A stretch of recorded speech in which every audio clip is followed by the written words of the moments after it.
Hello, everyone. Welcome. Thank you for joining us. We're just gonna give it another few seconds to just let people in joining before we kick it off. Hello. Feel free to turn on your camera, by the way, so we can see your faces. It's always nice to know and see faces we're speaking to.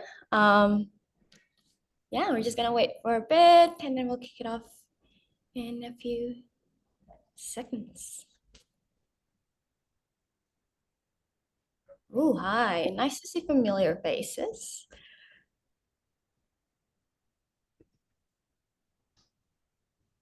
Awesome. All right. Well, hi, everyone. Thank you so much for joining us. This will be such a goodie. We have an hour ahead of us to actually learn from Millie Marconi here about building in public, faster and stronger. We'll dive into it a little bit. But I'm Rani, Program and Ecosystem Manager at Ampla. We're the world's day zero investor, also one of the most active early stage investors, and also Millie's first investor on what's used to be known as Yesterday. Millie will talk a bit more about it. But yes, we were Millie's first investor. It's really exciting to see how much Millie has grown and pivot as a founder. I remember Millie was in actually I think it was my first cohort at Ampla a couple of years ago. And now I've seen like 6 different cohorts. It's really exciting. Also a call out, we're actually currently open for applications for our next cohort kicking off in August. So if you've been thinking to build something, this is the time to actually build it with us and follow along Millie's footsteps. Now, because I have the mic and I'm the host, so I can actually kick it off by introducing a bit more about Antler and how we support founders. Hopefully you guys see my screen, right? It's currently there. You see it? All good? Okay, awesome. So a bit more about Antler. Antler is a global investor. We're one of the most active early stage investors, actually currently the most active in AI as well. We are global in more than 30 locations, but in Australia alone, we are actually operating in 3 locations in Sydney, Melbourne, and Brisbane. We've seen over 1,000 founders come through our cohort. We've invested in more than 300 of them across more than 140 companies. So we were established in 2018. We've invested in more than 1,500 companies. I think that's the latest number. This is definitely not updated. And we are all across 6 continents in 30 locations. We look for exceptional people. We look for aspiring, experienced founders looking to build the next generation of companies. And the way that we see founders is we try to look for these 3 main archetypes. We know that obviously human don't really fit nicely into boxes, but this is just how we see how to group people in the specific archetypes. We look for obviously the tech and product builders, so those who can actually build the product. We look for the business and operators, so those who can build the business model behind the actual tangible product. And we look for domain experts, so those who spend years and years in specific industry that makes them one of the best people to actually solve the pain points in that particular industry. And you can see there on the right side of the slide some of the stats that we're proud of. We have seen more than 38% of our portfolio companies have at least 1 women co-founder. We've also seen a lot of serial entrepreneurs coming into the residency and very diverse. Over the years, we've seen more than 65 nationalities represented. We are industry agnostic. We back founders before ideas. I think Millie is such a good example for that because what we back then was such a different idea than what Millie is currently building. So we back founders before ideas. We back the jockey, not the horse. That's why we've seen a lot of these different companies across industries. Obviously, like any other VC in Australia, we like backing B2B and enterprise SaaS, but we don't really shy away from any particular industry. As you can see, a beautiful, beautiful spread here. And obviously, whole lot of AI companies. In terms of how the residency itself is structured, we start with what we call a formation and validation stage in the residency. So that's usually lasts for around 5 weeks. So that's really for people to come in to actually get through all the VC 101, the sort of like scaling mindset, but also for them to actually ideate, go through a lot of design sprints and validate their idea quickly and build a team. And when they're ready, they can always pitch to us their idea with their team that they form in the residency. And if we actually decide to proceed with it, then they'll proceed through the next stage, what we call the due diligence. So due diligence is more hands-on support, one-on-one coaching weekly, and basically continue company building, get in the milestones, and pitch at the investment committee where we actually make the investment decision. So the timeline usually takes, let's say, the earliest 10 weeks to actually get to investment decision from the start of the residency. But sometimes people actually take longer information and validation and sort of takes a longer time to actually reach the investment decision. But once we invest in you, we actually invest in you for the long run. We're a long-term capital partner. We recently rolled out a unique follow-on investment structure. We call it an ARC, so basically agreement of rolling capital, where we guarantee that we'll follow on a third of your round as long as you actually secured at least 300K from sophisticated investor post your Antler round. So we are your first investor, but we're also a long-term capital partner because as you grow, we also have this global fund that can continue investing in you post Series A up to pre-IPO. So that's about us. So that's what Antler is doing, how we support founders. But really today is for us to hear it from Millie about building in public. There's a lot of goodies, a lot of golden nuggets there. So Millie, I'm just gonna pass the floor to you to share about it. Amazing. Thanks, guys. Can everyone hear me? Yes. Okay, amazing. So, sorry guys, we did test this like 20 times and I've marked it up. One sec. I'll start a bit of an intro while I figure this out. You would not think I'm a tech founder from doing this. This is about building in public as a non-tech founder, being scrappy and hacky. So it's fine, it's still on theme. Yeah. This is actually good insight for anyone going through Antler. What I see entails, you have to present your pitch deck on Zoom, but if you do it on Google Slides, it's very annoying with your notes. So hopefully this will be a lesson that you There you will. go. I think we'll be fine. Okay, hang on. Slightly, you can, yeah. There you Sorry. go. That looks good. All right. Hey guys, I'm Millie. So I am the founder of TestFeed. If you have not come across me on LinkedIn, I'm very jealous of you. I am extremely everywhere at the moment, which is very much strategic, but as I will run through today, it's been quite beneficial for me. So anyway, that's me. I'll be running through a little bit about my journey, so my pivot story, why I pivoted, how I validated the ideas that I had, and how I killed the ideas I had, and the big role that content played from a traction standpoint for me as well. And also how we've built TestFeed in a matter of weeks, and I guess the mindset shift that comes behind visibility and how you can really leverage that as a traction metric as well. So I'll ask a few questions. I'd love if you guys are happy to take yourself off, put your camera on. I know it's annoying, but like I think it makes it much more interactive. So I'll start with my story. So I've been in entrepreneurship my entire adult life. So I went straight from uni and actually started a business. So at the time, the person I was dating, they were older than me, they were in a corporate job, and I was just coming out of university, and we were living in London at the time. And that person said to me, Millie, if you enter the workforce in the UK, you will be getting about £11,000. That's not much money, you'll hardly be getting by. What about if we actually challenge ourselves to exceed that income by doing our own business? And so that really kickstarted everything for me.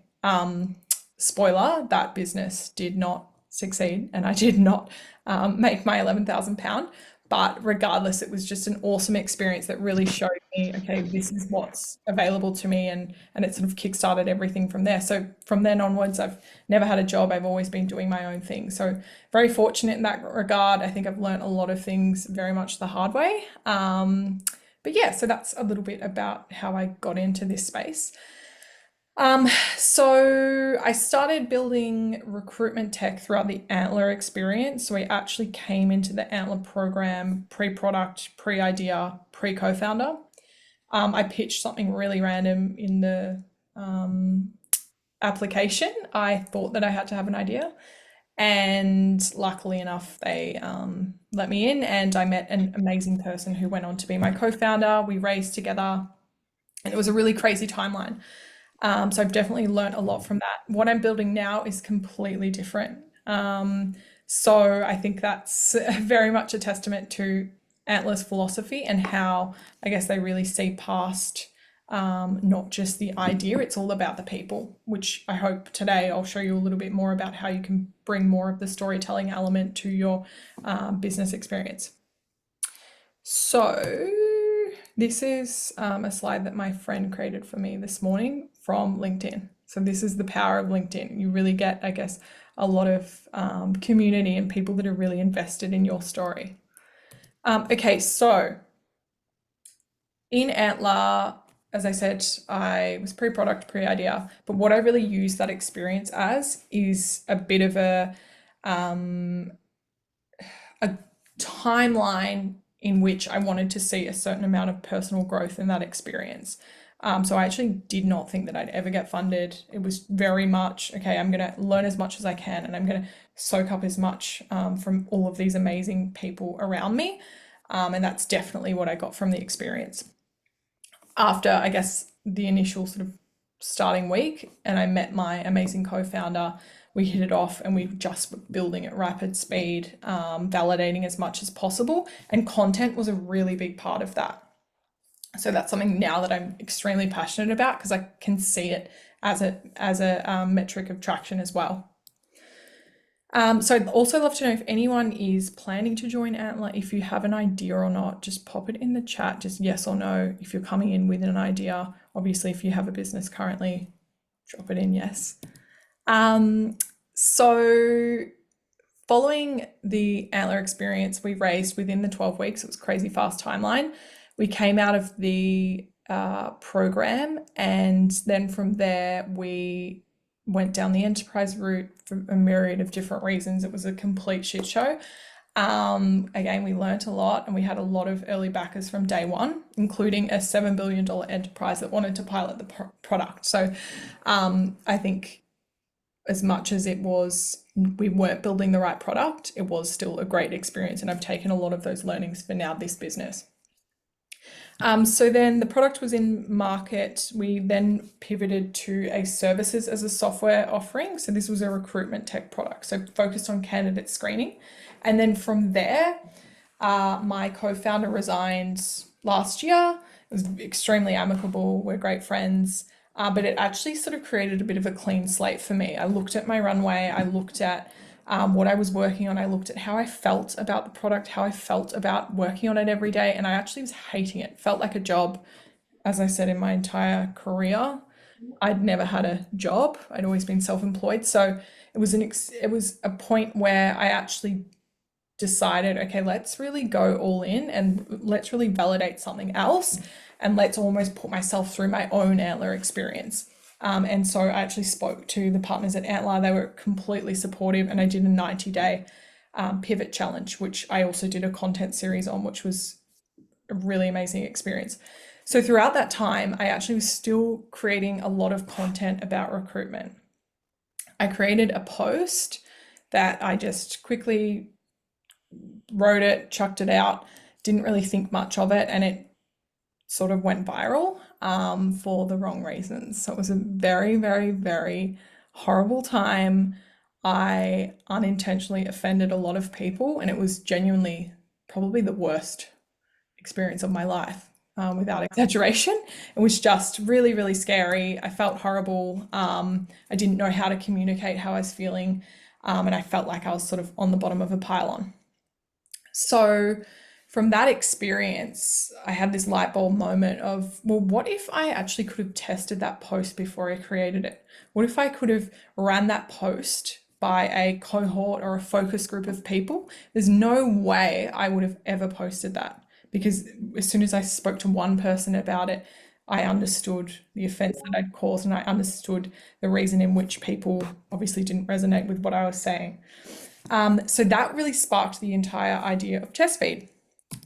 So TestFeed is a synthetic audience engine. So we basically test all of the critical comms for businesses. So essentially we create a simulated audience, and you can test your communication, see how it resonates, see the engagement, see the potential nuances in the language, see what could potentially offend someone. How could you word this better? Basically a focus group on steroids. So right now we have a product for LinkedIn and email. Email is an internal tool at the moment, but it's incredibly exciting. It's been a really, really amazing product that I think will do really well, hopefully.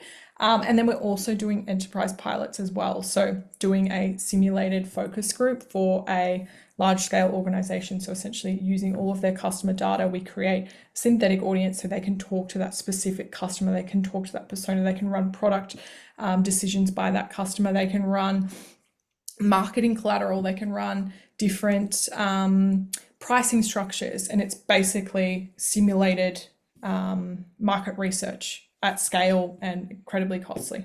So anyway, that's I hopefully will stop tooting my own horn, but anyway, that's what I'm building.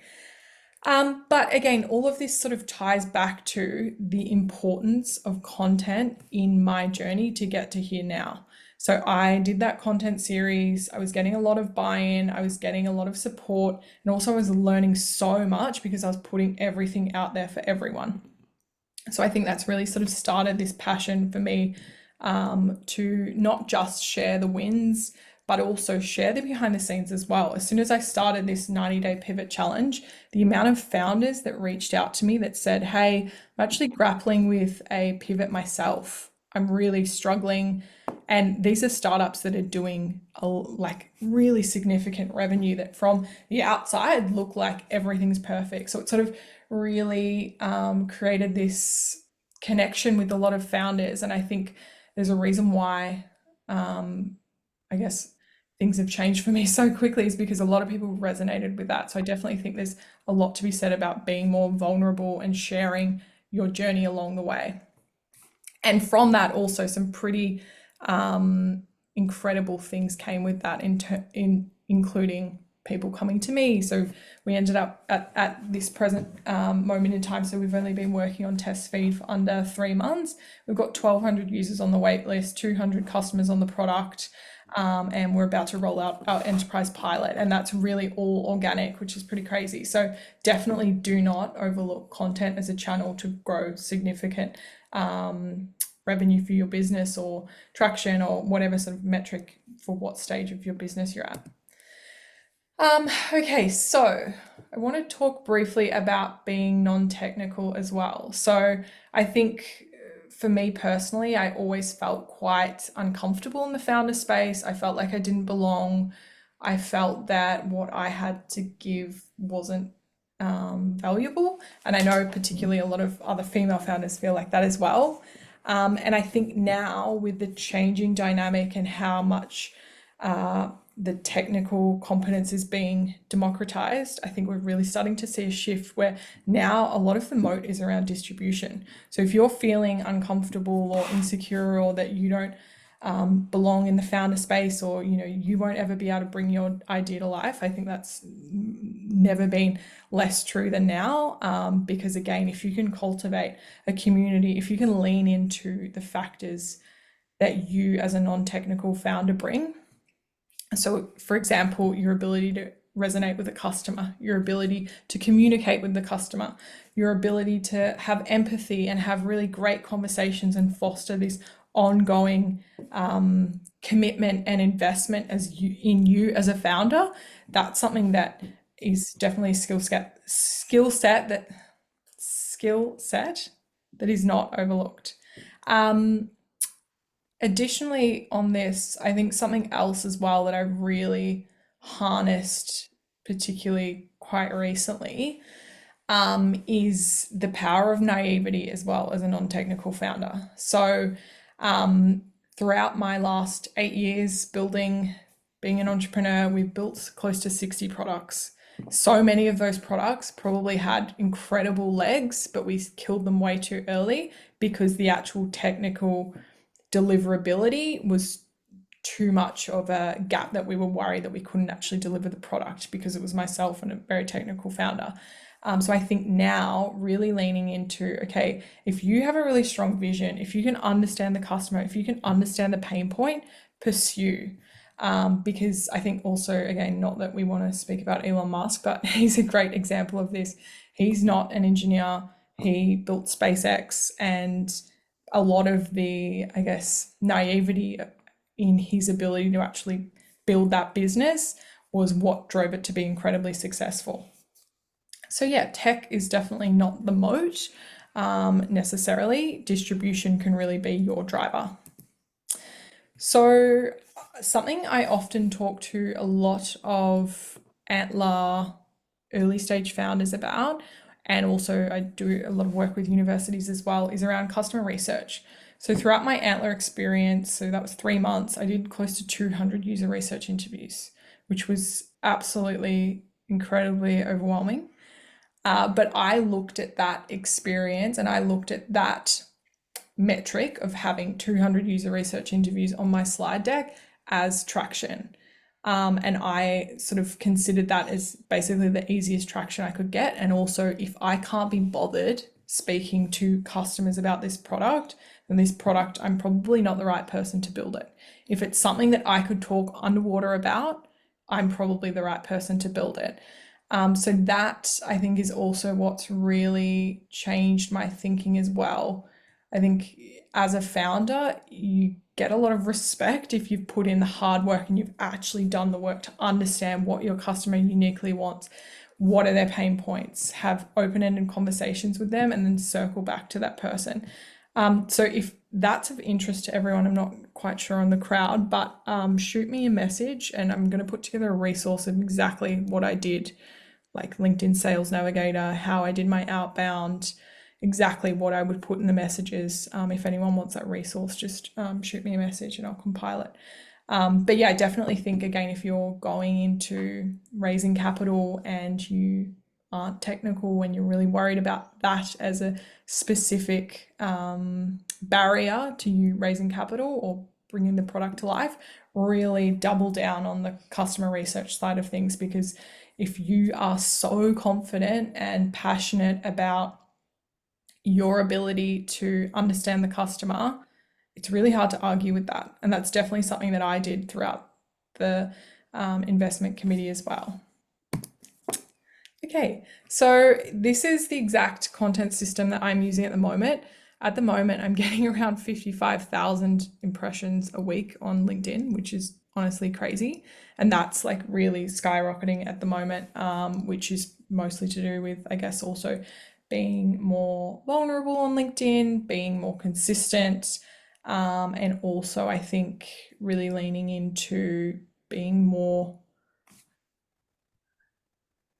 such a loser way to say it, but being more authentic as well. And when I say that, I mean talking in my actual real tone of voice.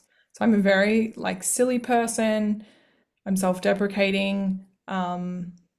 I've made a million mistakes. I embarrass myself daily, and I've really sort of now tried to speak how I would speak to a friend or a colleague. And I think that's also been really a game changer for me as well. So this is the exact system that I use. So I use Notion as a second brain. So just any idea I ever have, I pop it in there. And then from there, again, this is extremely selfish, but use my own tools. So we use Chatpost and TestFeed. So Chatpost at the moment is only an internal tool. Again, I'm very happy to give people access to this. Just send me a message because it's super buggy, but again, through content, I posted about it the other week and we got like 50 people sign up to a wait list for it. So if there's enough demand, we'll actually polish it up and publish it. But anyway, so I use Chatpost that takes your authentic tone of voice. So I just talk how I would be talking to a friend if I was telling a funny story or telling Rani about this embarrassing investor pitch, whatever it is. I just speak it, and then from there it sort of cultivates my thoughts into a post and gives me 3 variants. From there, I then test my variants with TestFeed. So essentially, I create my own custom audience, see how that post resonates, check for any backlash, check for any potential misunderstanding, and then I tweak the post accordingly to increase the engagement. Obviously, engagement, all of that sort of more analytical side of LinkedIn isn't for everyone, but I would also say if you want to maximize your time on the platform and you want to maximize what you're actually doing content creation for, like it definitely does matter, and it does really improve, I guess how the algorithm serves you up and what type of people it's serving you up to as well. So the specific pillars I talk to are my founder journey, customer signals I'm seeing, and product in public. So anything related to the product, any feedback. It's just 3 easy things I can talk to anyone on underwater about. So yeah, I would encourage you, if you're new to LinkedIn, if you're new to posting content, just look for 3 things that you could talk to that are really intuitive to your unique experience, your subject matter expertise, etc. Which leads me to, so why you? So this is, again, if you're early stage in your business, this is the number one thing that you have to drill down, particularly, again, if you are non-technical. The barriers to raising capital as a non-technical founder are definitely much more significant. There's no way that I would lie about that. So what you really have to hone in on is you are the absolute person to build this. No one else is better equipped than you, whether it's your passion for the space, whether it's the experience that you had, whether or not, you can tell an amazing story about why this product is for you and why you are the person to deliver this. So I think this is a really, really easy way in which you can actually also veto ideas that do not serve you. When I started my 90-day challenge, my pivot challenge, we were validating 2 different ideas. One was in the trades industry, which I'm not a tradie. I have no interest in that space. I have absolutely no, the only proximity to that space is like a lot of my family are tradies. So at the time, yes, the TAM was freaking massive and it was so exciting and we could build the tech really quickly and we built an MVP in 30 days and it was amazing. But I actually had no interest in the product. I had no interest in the space. If you had have told me I had to spend the next 2 hours talking to someone about this industry, I would be bored out of my brain. So I think it's also really important that you are connecting to what you're building. Because again, otherwise it's just going to feel like a job. And if you're going into entrepreneurship with, it is a job, but it shouldn't feel like something that you're not interested in, that you can't wait to clock off. If it's something that you're passionate about and something that you like, and the customer is someone that you like, changes everything. And that's from my firsthand experience. Recruitment industry was not for me. I didn't belong there. And I think I learned a lot from ending up pretty unsatisfied working in that space. So anyway, would love if you can drop in the chat what you think your subject matter expertise or what your unfair advantage is. So what if someone was to introduce you to, say, Antler or a potential co-founder, what would they be saying about you? For example, for me, again, it's cringe, but I am someone who's really extroverted and I really enjoy talking to people and I really enjoy networking. And for me, that is the easiest thing in the world. And I used to think if I could have a job where I could go out for lunch every day and have a glass of wine, I'd just be the happiest person in the world. So lean into any of those sort of nuances that make you uniquely positioned and also leverage that in your content. So what is something that you uniquely can share to your potential audience? So creating content, as I mentioned, is very important if you are building your business and if you're early days. I think something that now I'm seeing increasingly from VCs, from angels, from founder friends is the actual exposure of creating content can drive traction that you otherwise it would take you a lot longer or a lot more expensive, be a lot more expensive to achieve. So I think it's definitely something that if you say potentially don't have the ability to execute on a product, how are you going to show value in, okay, cool, I've created a community and I'm now getting 10 people a week sliding into my DMs talking to me about XYZ. So anything that you can leverage, I think content is genuinely the biggest hack. And I made a conscious effort to start creating content when I saw a friend's pitch deck, which is actually the pitch deck, this deck that I modeled this off. So shout out to Eric. And on his title page, it had one of the co-founders had at the time 28,000 followers on LinkedIn. And that was on the smack bang first page.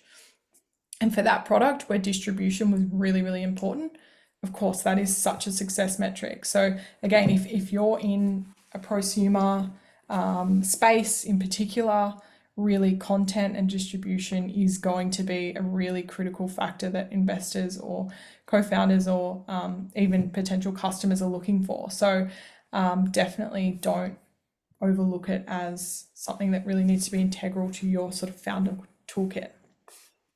Okay, so barrier wise, it's very scary. I completely empathize with that. I still get very scared daily. It's incredibly difficult to put yourself out there, and I don't think anyone really wants to be necessarily uncomfortable. But again, I think the upsides are so important. So I really now try and reframe it to, okay, I'm building on what I'm seeing, I'm reflecting on what I've learnt, and I'm asking questions or I'm exploring. So I think that's an easy way to reframe thought leadership, to not make it feel like, okay, you're putting your opinion and your credibility on the line. You're basically just sharing your unique little outlook on the specific subject matter that you're interested in. So if you don't know how or what to post, here's some easy ways. So a user screenshot, a test that you're running, progress that you've made, mistakes that you've made. Again, I think Andre is a really good example of this. So he posts a lot about SEO, and I know from his sharing of that journey that he's getting, investor inbound. He's getting a lot of people that are really, really invested and really interested in him as a founder. And then from there, obviously see the product. So I think sharing progress, sharing potential mistakes that you've made. I think a great way that he does that as well is showing, okay, we tried 20 things that didn't work until we tried one thing that did work. So again, something that you can post that doesn't just feel like you're selling. It's really important. Okay, so I feel like I had a question there, but anyway, we will persist. So this is a simple framework that I use. So build, what are you doing? Reflect what you've learned and ask an open-ended question. So in a lot of my conversations with potential customers, with early customers, that's how I sort of phrase a lot of my questions. I want to ensure that I'm getting as much information as possible from the people that I'm speaking to. And people also want to connect with real people. So again, I think the highlight reel is really not necessarily what people want to follow. As an early stage founder, it can feel very, very isolating when you're just seeing those sort of crazy hockey stick growth charts that don't necessarily reflect where you're at. So I think sharing the wins, sharing the losses, and being vulnerable about what you're actually struggling with or what you actually need help with is really important.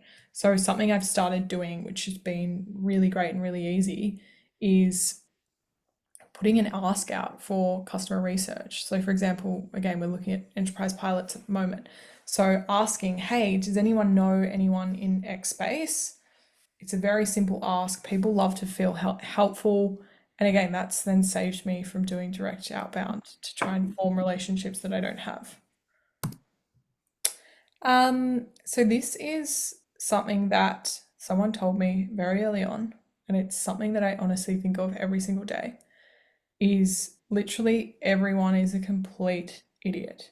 So if you're feeling uncomfortable, if you're feeling unworthy, if you're feeling embarrassed, or you don't want to go to that networking event, everyone is a complete idiot, and it just makes you reframe exactly how you think about the experiences that you have and the user research interviews that you have. Obviously, if they're a user research interview, you probably are quite grateful for their time, so maybe not in that case, but I think it just sort of evens the playing field. And I think especially for early stage founders as well, you can be subject to feeling like you're a bit of a burden on everyone else and you're asking for everyone's time and your content is not necessarily polished, or you're seeing what everyone else is doing. So I think just reframing it in, okay, everyone's learning, everyone's stupid, no one's better than anyone, embrace the cringe, no one really cares, experiment and learn.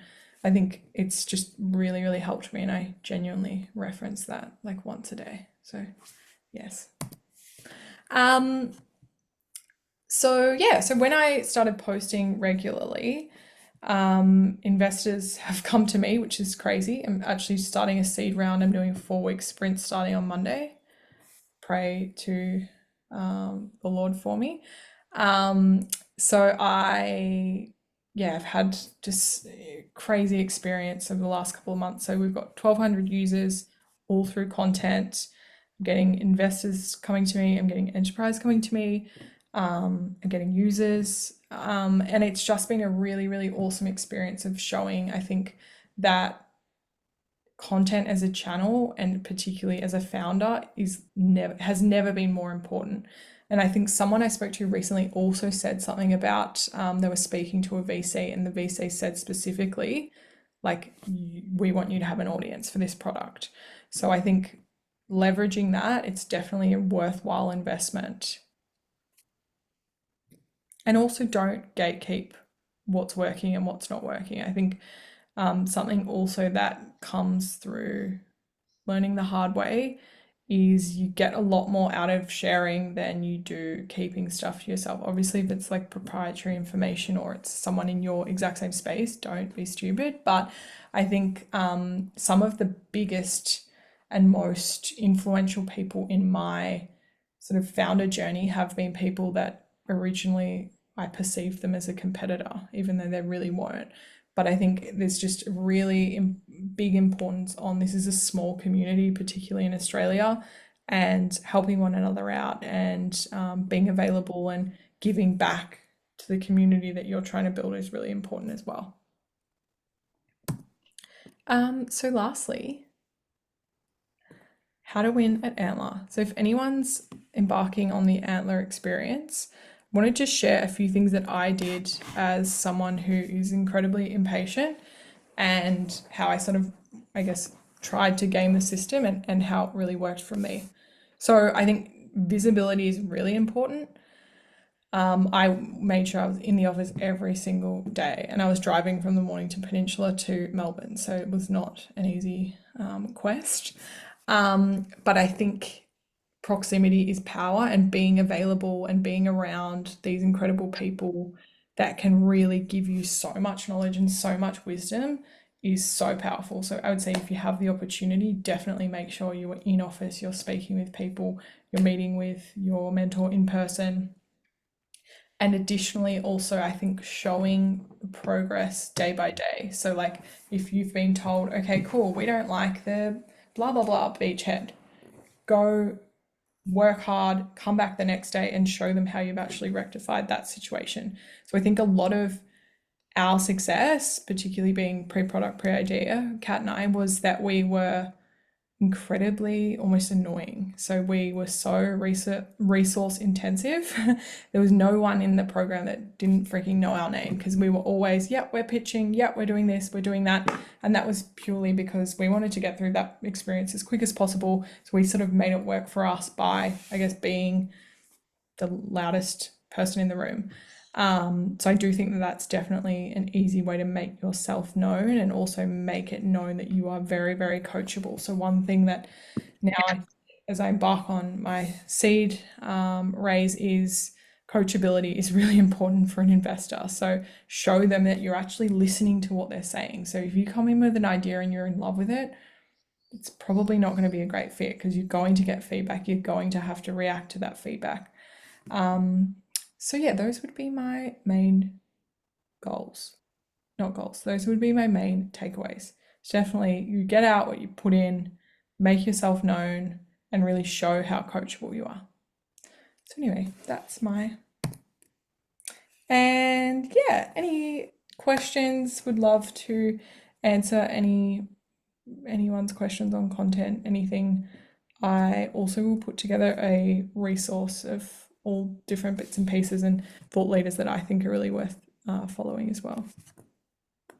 Thanks, Millie. That's really good. I think we have actually quite a few questions there in the comment box. If you can see it, I'm not sure if you can actually see some, but actually quite a few. Let's see. Can you read some of them, Millie? Yes. Oh my god, cute. Yay, love that everyone's building. Everyone's loving it. Any advice on finding the best technical talent as a non-technical founder? Okay, this I get asked like genuinely twice a week. So in Antler, Kat and I are both non-technical. What we did at that point in time, the biggest barrier to creating that product, leveraging that product, was not necessarily the technical side of the product, it was the distribution. So we leaned in so heavily on, we are the right people to build this. I've done 1,000, I can't remember what, it was definitely a little bit of a lie. We exaggerated it, but it was like how many interviews we'd had with candidates. We leaned into, we are the subject matter experts in hiring. There's no one else better suited than us, and you cannot tell us that we aren't the right people to build this. So for that product, I don't think the technical competence was number one. We brought in a technical co-founder.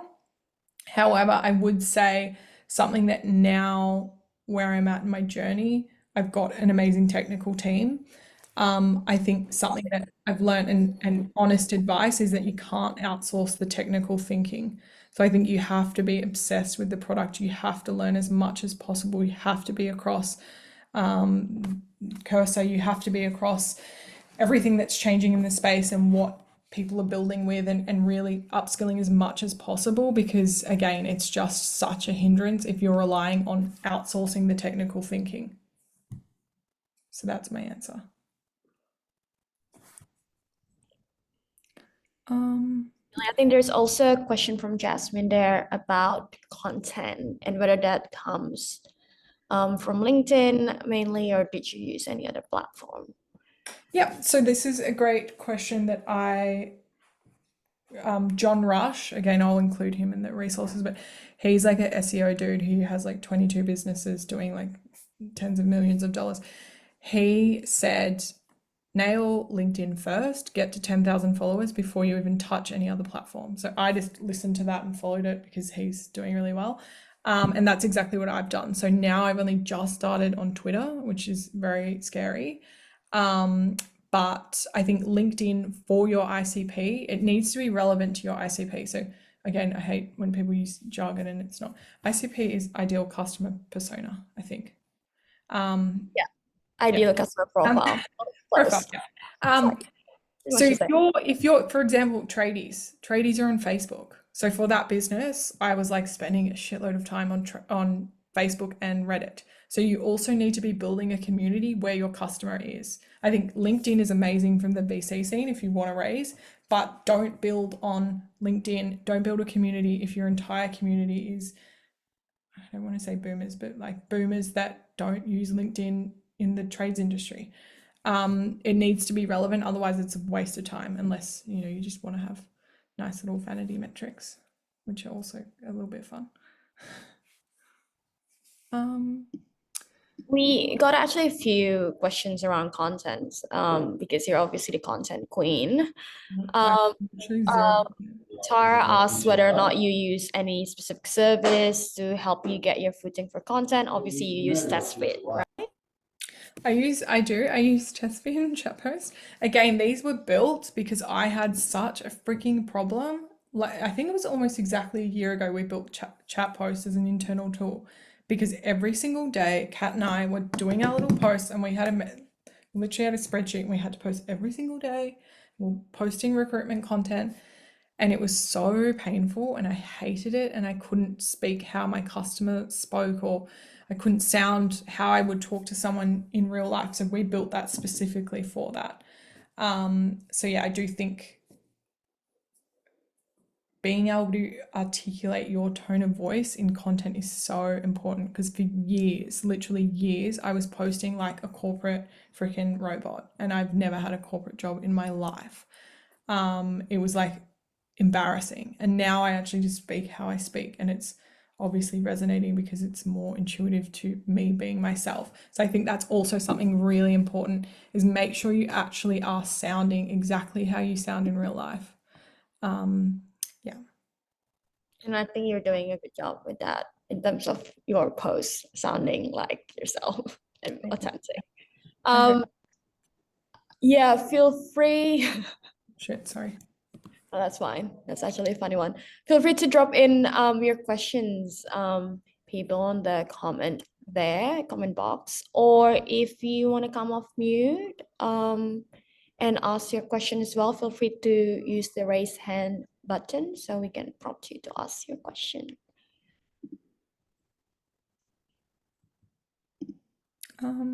Yes, Jasmine.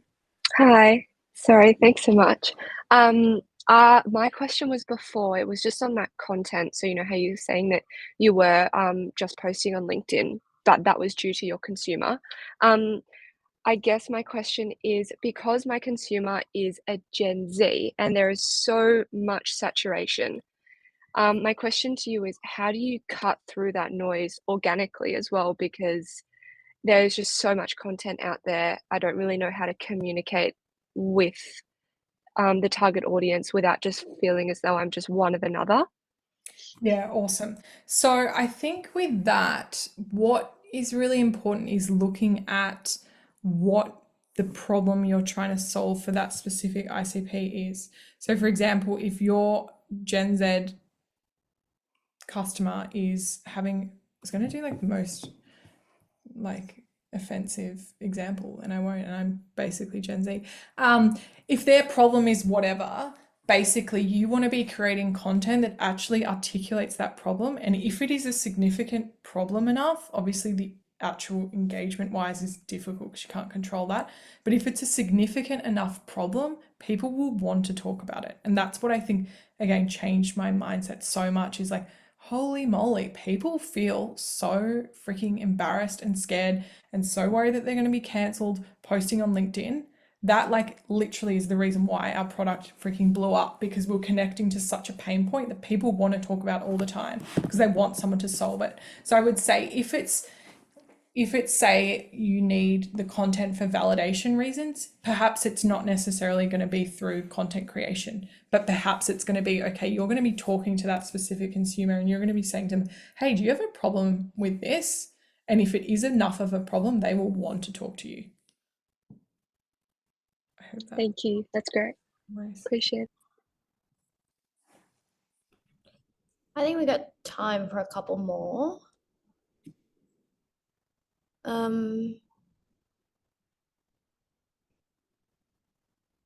Anyone would like to use the raise hand button, please? I'm going to actually answer Shay's question. Oh, yeah. So about being a perfectionist, guilty, but then also not guilty. I don't know what I am. I'm very inconsistent.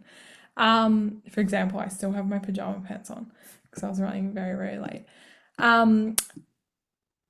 Yeah, I would say perfectionism is really challenging with content because obviously you want it to be so communicate with the person that you're trying to target, but then also the investment, it needs to actually weigh up in terms of ROI. Spending 3 hours writing a post and getting it perfect is most likely not a good use of your time. So I'd say honestly, just create the content, put it in a bank, sit on it, and come back to it. So that's what I do. So sometimes I think, oh my God, this is so great and so funny, and this is going to go viral. For example, last week I had surgery on both my knees, which is also why I'm in my pajamas. But and I was in the hospital on endo, and I made a freaking compilation of all of these AI generated headshots, and I was in the recovery room playing that audio over and over and over again, editing it, thinking, and I was saying to my mum, this is going to go viral. I wasted, like, again, I was on endo, so it's not like I could do much else. But I think the perfectionism side of things, it genuinely sort of makes the content worse. I would say just create it, put it away, come back to it another day, edit it, spend 5 minutes, and then at the end of the day, there's a billion users on LinkedIn, and no one's ever going to go, oh my God, you're such a loser. You posted something that got no engagement. And if they do, then cool. I bet you they're not posting anything. So yeah, I would just say you've just unfortunately just got to move through it. Yeah. Yeah, and I think a lot of people can actually resonate with that, being perfectionist. Or I guess in between perfectionist or not a perfectionist. Audie did ask about the 200 interviews that you got and how did you get that? I think you Yeah. mentioned. Yeah, sure. I will put together a resource on that because that's like one of my favorite things ever. Also, sorry to be a massive loser, but shameless plug, our product also is basically trying to help you use AI to simulate customer research interviews as well. So at the moment we're doing custom audiences and basically product testing at an enterprise grade, but we do want to democratize that. We do want to make that accessible to founders as well. So you can have those user research interviews at scale, talking to your customer, run different parts by them. So that's something that I hope we will release in the next quarter. Again, I know how painful that is, but until we get there, so customer research interviews. So what I did is I got LinkedIn Sales Navigator, free trial, went through, did the exact keywords of the demographic that I wanted to target. They were decision makers in hiring, can't remember. And then from there, I drafted a really thought through message that basically made them feel like they were the most special person in the world. And if they didn't take my call, they were a bit of an asshole. That's super manipulative, but it's exactly what I did, and it worked. I literally had like 70% book rate, like it was crazy. So basically it was like, hey, you are a thought leader in hiring. I'm so incredibly lucky to even be talking to you. I would be so grateful for 15 minutes of your time. I'm a young female founder, as lame as that is, but I always play to that. And this would be so beneficial for me if I could just have 15 minutes to learn from you. And so that really phrases it as, oh my gosh, lucky me, like someone really values and sees me as a leader. And a lot of people don't. They often are, feeling undervalued in their role. So I think that worked so well. And you can even do it it doesn't necessarily have to be a leader. It can be anyone in this space. It's, I want to learn from you. And people feel really invested, and then they also feel really invested in following through on your journey. So that's how I've had people from day one of of yesterday, now Test Feed, that are now like, you know, coming to a meetup that I did in Sydney, and they're not even remotely near the ICP for the product, but they're just so invested in like, hey, I was there from day one. So people want to feel early and they want to feel special. So I would say definitely, if you don't have the intros, that's the way in which I would bridge that, is just being really, really, again, authentic, because you're grateful for their time. But yeah, that's how I did it. And just make it short, sharp. Do not do a massive explanation. I'm doing customer research on this. I'm an early stage founder building something I'm really excited about. There you go. Also, one more thing. Sorry, this is my favorite topic in the whole world. One more thing is, in the user research interviews, do not talk about your product. Have the initial conversation about their problems. Trust me, I learned this the hard way. I did like 100 customer research interviews by telling people all about my product, and then it's like, cool, we don't have that problem, but now you've just completely ruined the authenticity of the conversation. So definitely make sure that initial chat is just about their problems, then make a follow-up. If they're happy, ask them on the call face to face. They feel too embarrassed to say no. Hey, would you mind in 2 months' time, not 2 months, 2 weeks' time, if we had another call? Most likely people feel too awkward, book it in right there. So anyway, sorry. Yeah, so you didn't really approach it as a sales goal. It's really just a validation, sort of No, conversation around the problems. Yeah, so it was like selling without selling, I guess. It was really Yeah. exciting. My partner, actually, he's a founder of a prop tech startup. He butchered this so bad. He did basically all of this crazy extensive user research on all of these customers, never ever ever mentioned he was building in the space, and then came back to them and tried to sell, and all of them were like, what the F? You were trying to build this the whole time. I thought you just wanted help. So make sure that you are framing it as, I'm building in this space, but you're not pitching your product, you're asking their problems. Because then it transitions much more authentically. Yeah, that's a really great tip. Thanks, Millie. We're at time, so just conscious of it. So maybe I'll wrap up with a couple of questions, unless anyone would like to drop in last rapid fire sort of question. Feel free to. Maybe we can pick it up. But Millie, so knowing what you know now, because you've obviously pivoted a couple of times, quite a few times, you try, like you actually had a lot of like, I guess, rediscovery, you sort of like tried Every to. single industry ever I have touched. Yeah, Like, exactly. So knowing what you know now, embarrassing. anything you would change if you ever, I guess, got back to that first day, Antler? Do you have any tips knowing what you know now, what you would I would be bolder. Mm. Probably could have been perceived as annoying because that was probably a bit too bold, but I would have been bolder. Like, for example, we got this enterprise pilot super early days. We could not deliver on it because of the compliance side of things, enterprise shit show.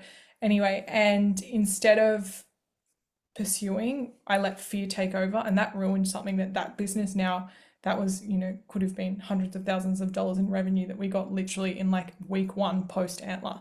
So I think definitely be bold, take the shot, take the bet. People are aware what stage you are, so you don't have to hide how early you are. Yeah, we know that you're bold already, but you wish that you could even be more bolder. And I mean, there's nothing wrong with being bold as an entrepreneur. Yes, be bolder. And what's next? So what can you share with us in terms of like the next exciting milestone? And when is Yeah, so I'd say I'm starting my seed raise on Monday, which doing like 4 weeks. So I had a chat with James last week, and I said, should I do like a raise in public? And he was like, absolutely not. So I thought that was going to be a fun content series, but obviously not. So yeah, that's what I'm up to, and yeah, rolling out our enterprise pilot. So yeah, I'll also flick a resource everyone can have access as soon as. Well, send it to me so I can include it in the recap email. Or everyone, I'm sure that most of you have hopefully have followed along Millie's LinkedIn and journey. But if you haven't, please follow her on LinkedIn. I did drop her LinkedIn earlier, but maybe if you can scroll up, it should still be there. But yeah, follow along. Millie's have exciting news coming up soon, so that's exciting.